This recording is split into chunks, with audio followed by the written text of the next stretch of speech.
mentioned. We've got 2018, which was the last All-Ireland general election. We've got, unionist kind of issues as well, and some of them already. We've got the SOM coming up. We've got all of that. Republicans, and you want to characterise the difference in the approach. Republicans will address all of those issues, including the unionist issues, with respect. We will seek to inform ourselves of what they mean, how they can be understood now, 100 years later, and how they can be translated into the current dispensation.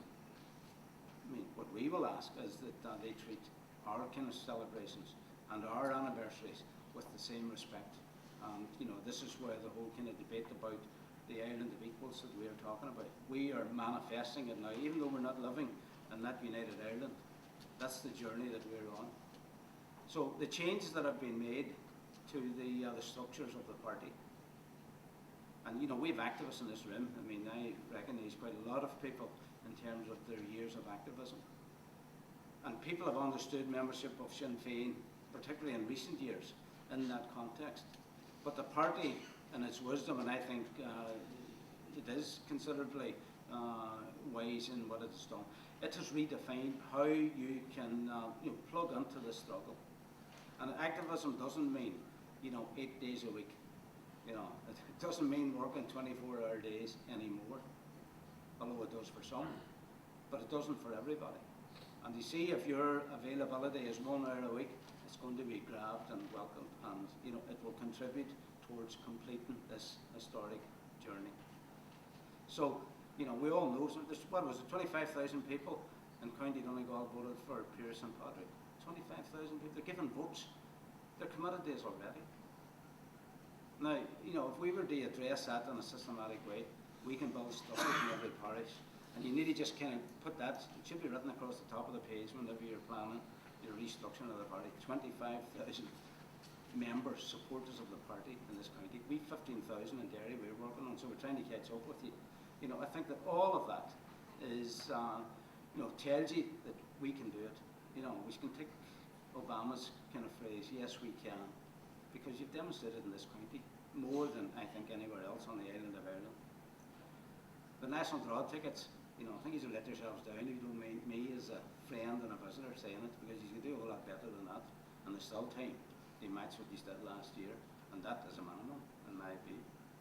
And that's not going to break anybody's heart. It could be done if people recognise the significance of it, and don't forget the resource that is bringing back in to the party that needs financial resource nationally and here in Donegal. So, we are at the point now, each day there's a battle in Stormont. The unionists, under pressure from the strength of the Sinn Féin argument, are now starting to gel together again. Some people might see that as, as a disadvantage from our point of view. It's not. The problem with unionism is that as a divided house, they couldn't decide on anything. They don't take initiatives. Can anybody think of the last unionist initiative? They can't do it, and they're better united. They're better if they could find somewhere a strong leader that they could unite behind, because then we would have somebody that we could do business with. We make deals all the time with unionists, and then they walk away from them whenever somebody scoils them when they go home, or they get phone calls, or the Orange Order, throws a wobbler or whatever. And that will go on for some time yet.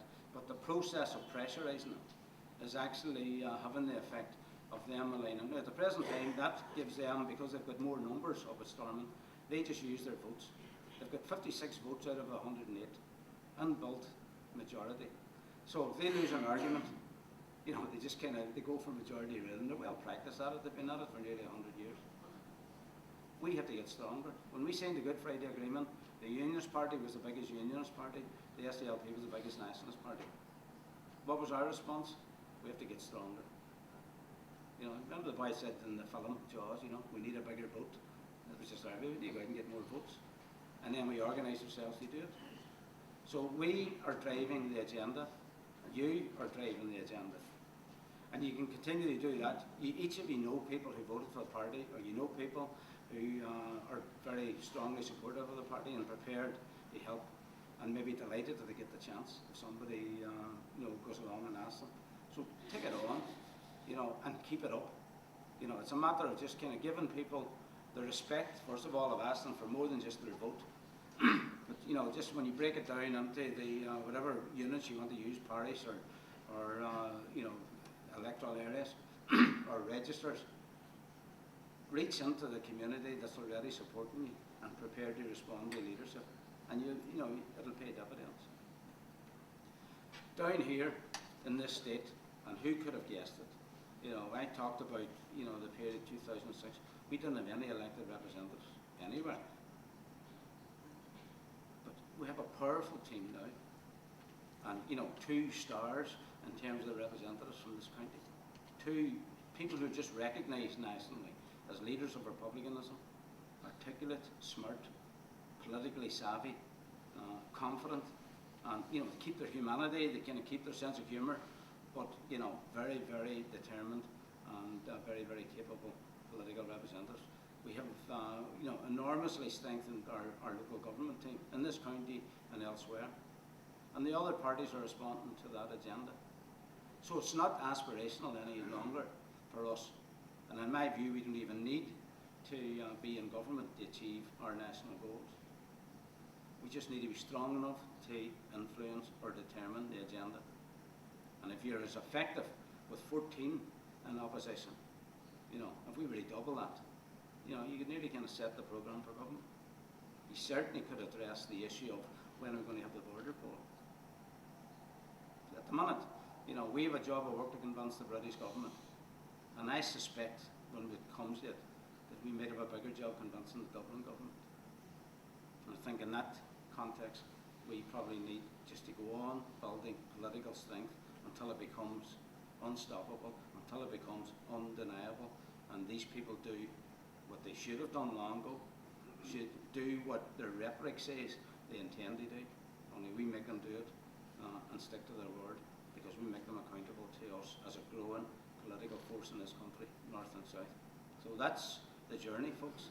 And, you know, if you take the book ending of the 50th anniversary of 1916 to 2016, the 100 years, that is the framework in which I think we can affect that. I'm not saying we'll have a united Ireland in 2016, but I am saying if we could convince enough people in the north tomorrow, you could actually have it in 2012.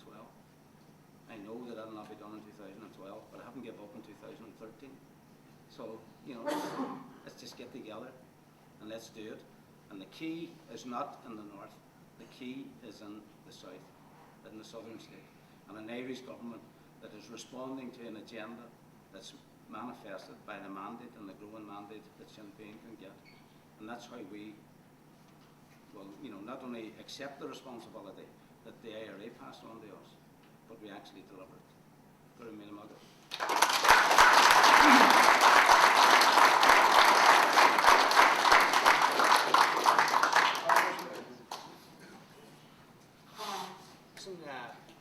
We're going to maybe take a few questions and answers. I'll just let Mitchell carry on if anybody's any questions there.